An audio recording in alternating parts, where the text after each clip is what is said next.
سرکار غریب نواز رضی اللہ تعالیٰ عنہ کا ایک اور فرمان، یہ سنیں بہت توجہ سے، فرماتے ہیں اس سے بڑھ کر کوئی گناہ کبیرہ نہیں، اس سے بڑھ کر کوئی گناہ کبیرہ نہیں کہ مسلمان بھائی کو بلا وجہ کوئی ستا رہا ہو۔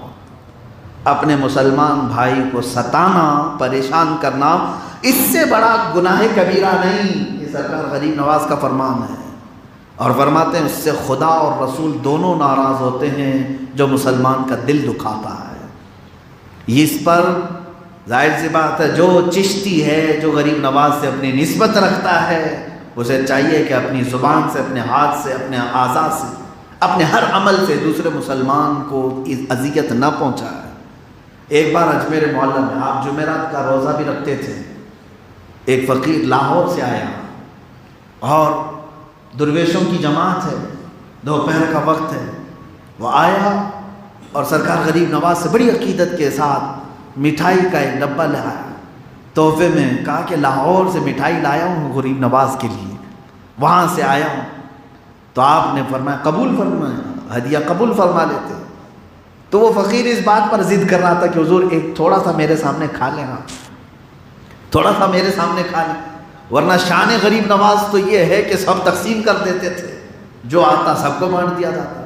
اس کی تمنا یہ تھی کہ سرکار غریب نواز بھی تھوڑا سا کھا لیں، جبکہ وہ جمعرات کا دن روزے سے تھے۔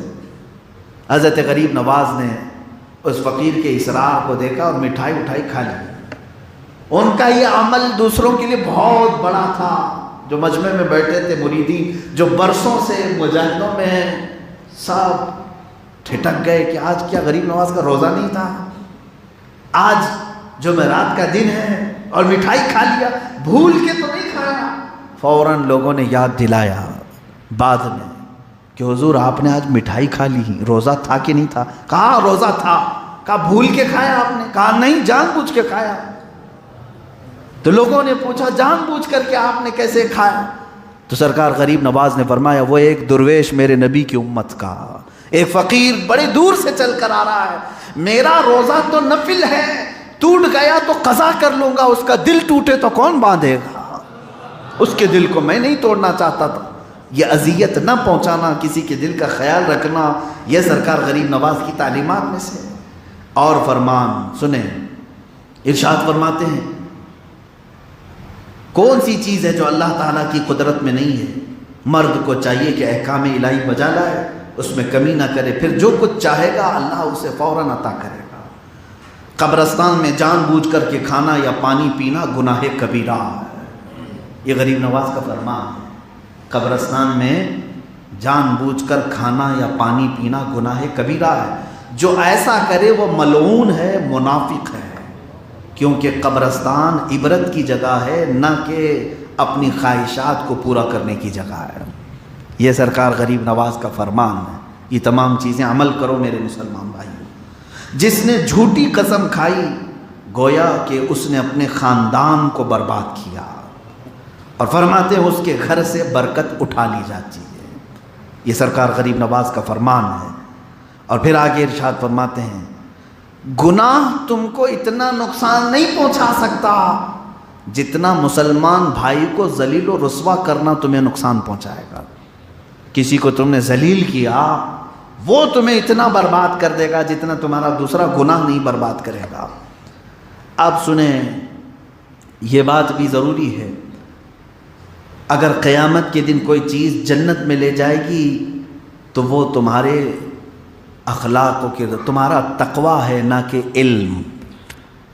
سمجھ میں آ رہی بات؟ فرماتے ہیں اگر قیامت کے دن تمہیں جنت میں کوئی چیز لے جائے گی تو تمہاری پرہیزگاری، تمہارا تقوی ہے، نہ کہ علم۔ علم جتنا بھی حاصل کر لیا لیکن اس کے ساتھ تقوی نہیں آیا تو جنت میں نہیں جا پاؤ گے۔ جو شخص عشق الہی کی راہ میں قدم رکھتا ہے اس کا نام و نشان نہیں ملتا۔ اہل عرفان یاد الہی کے علاوہ کوئی اور بات اپنی زبان سے نہیں نکالتے۔ اب پھر سنیں، اگر کسی شخص میں 3 خصلتیں، 3 عادتیں پائی جاتی ہیں تو سمجھ لو کہ وہ اللہ کا ولی ہو جائے گا۔ غریب نواز فرماتے ہیں اگر کسی شخص کے اندر 3 عادتیں پائی جاتی ہیں تو سمجھ لو اللہ اسے دوست رکھتا ہے۔ پہلی چیز سخاوت، دوسری چیز ہے شفقت، تیسری چیز ہے عاجزی و انکساری۔ سخاوت، لوگوں میں خیرات کرنا بغیر بتائے اور پھر دے دینے کے بعد دوبارہ کبھی ذکر نہ کرنا، یہ سخاوت۔ شفقت کا مطلب ہے نرمی کرنا ہر ایک کے ساتھ، لوگوں سے نرم بات کرنا۔ تیسری چیز ہے عاجزی و انکساری، غرور و تکبر نہیں کرنا۔ پوچھا گیا کیسے کریں یہ سب؟ فرماتے ہیں سخاوت دریا کی طرح کرو۔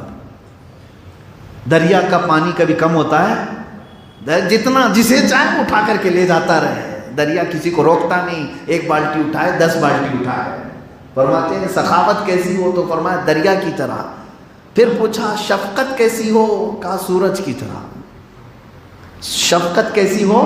سورج کی طرح۔ سورج اتنا ہائی پاور کا ہے، اتنا ہائی پاور کہ اس کے برابر کا ٹیمپریچر دنیا میں ہو ہی نہیں سکتا، اس کے باوجود کسی کو جلاتا نہیں۔ جلاتا ہے سورج؟ شفقت ہے یہ سورج کی۔ صبح تمہاری ہڈیوں کو مضبوط کرتا ہے، دوپہر میں تمہیں اجالے دیتا ہے اور شام میں پھر ٹھنڈک دیتا ہے۔ ہائی پاور کا ہے لیکن شفقت ہے۔ اور پھر پوچھا گیا عاجزی کیسے کریں؟ عاجزی کیسے کریں؟ فرمایا زمین کی طرح، زمین کی طرح عاجزی ہو۔ کیا مطلب؟ کہ یہ زمین ہمیشہ نیچے رہنا پسند کرتی، کبھی کسی کے سر پہ چڑھتی نہیں، سر پہ نہیں چڑھتی ہے۔ آپ نے یہ 3 باتیں فرمایا، سخاوت دریا کی طرح کرے، شفقت سورج کی طرح کرے، عاجزی زمین کی طرح کرے، کہ ہر کوئی اس پر چل کے جاتا ہے لیکن کسی کو روکتی نہیں ہے، کسی کو روکتی نہیں۔ اب دیکھیں فرماتے ہیں نیکوں کی صحبت نیک کام کرنے سے بہتر ہے۔ بات سمجھ میں آ رہی ہے؟ نیک لوگوں کے ساتھ رہنا نیکی کرنے سے بھی بہتر ہے، اور برے لوگوں کے ساتھ رہنا گناہ کرنے سے بھی زیادہ برا ہے۔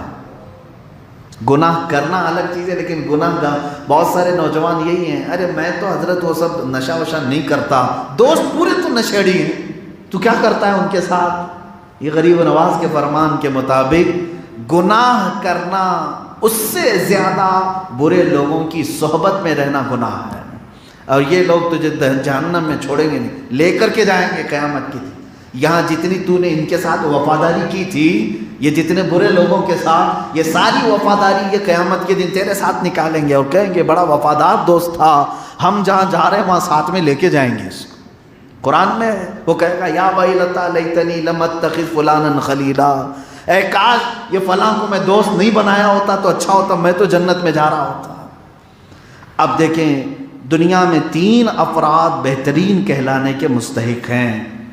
نمبر 1 وہ عالم جو علم سے بات کہے، حق نہ چھپائے۔ نمبر 2 جو لالچ نہ رکھے۔ نمبر 3 وہ عارف جو ہمیشہ دوست کی تعریف و توصیف کرتا ہے۔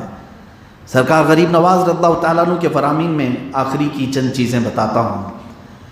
فرماتے ہیں توکل یہ ہے کہ اللہ کے علاوہ کسی اور پر توکل نہ کرے۔ سچی توبہ کے لیے 3 باتیں ضروری ہیں۔ میں آخری بات فرماؤں، سچی توبہ چاہتے ہو نا؟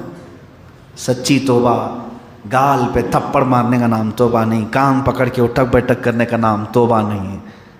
یہ تو ہمیں یوں ہی پریکٹیکل طور پر ایک ریہرسل کے طور پر کرا دیا جاتا ہے۔ توبہ کیا ہے؟ سرکار غریب نواز فرماتے ہیں سچی توبہ کے لیے 3 باتیں ضروری ہیں۔ نمبر 1 کم کھانا، نمبر 2 کم سونا، نمبر 3 کم بولنا۔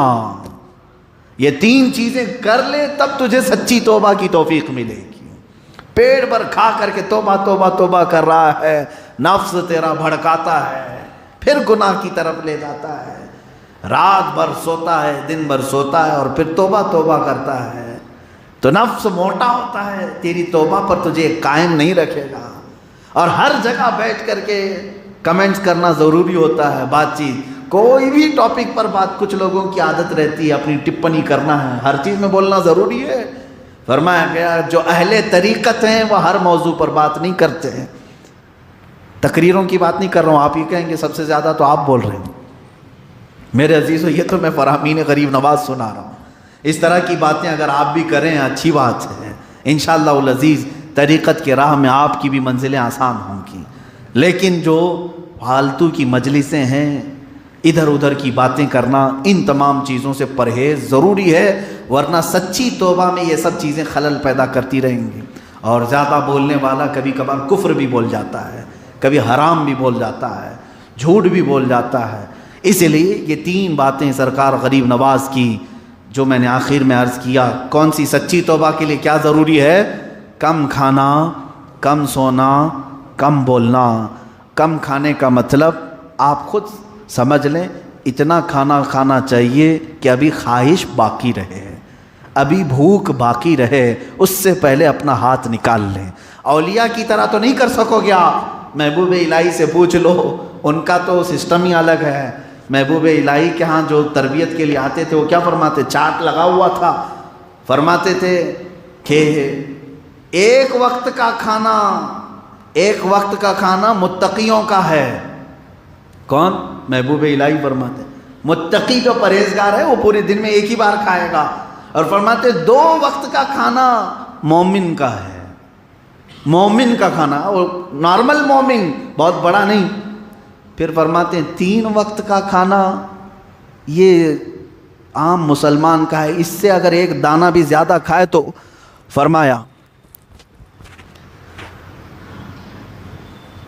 محبوب الہی نے کیا فرمایا؟ 1 وقت کا کھانا متقیوں کا ہے، پرہیزگار کا ہے، 2 وقت کا کھانا مومن کا ہے، 3 وقت کھائے تو یہ نارمل مسلمان یعنی گنہگار عام آدمی، اس سے اوپر ایک بھی دانہ کھائے تو اس کو گھوڑوں کے ساتھ باندھ دو۔ یہ محبوب الہی نے فرمایا اس سے زیادہ کھائے تو پھر اس کو گھوڑوں کے ساتھ باندھ دو۔ اب پتہ نہیں کتنے ہم میں سے گھوڑوں کے ساتھ باندھے جانے کے قابل ہیں، کتنے ہیں ایسے۔ کم کھانے سے نفس کی ہم تربیت کر سکیں گے۔ اللہ تبارک و تعالیٰ سرکار غریب نواز کی تعلیمات پر ہمیں عمل کی توفیق عطا فرمائے۔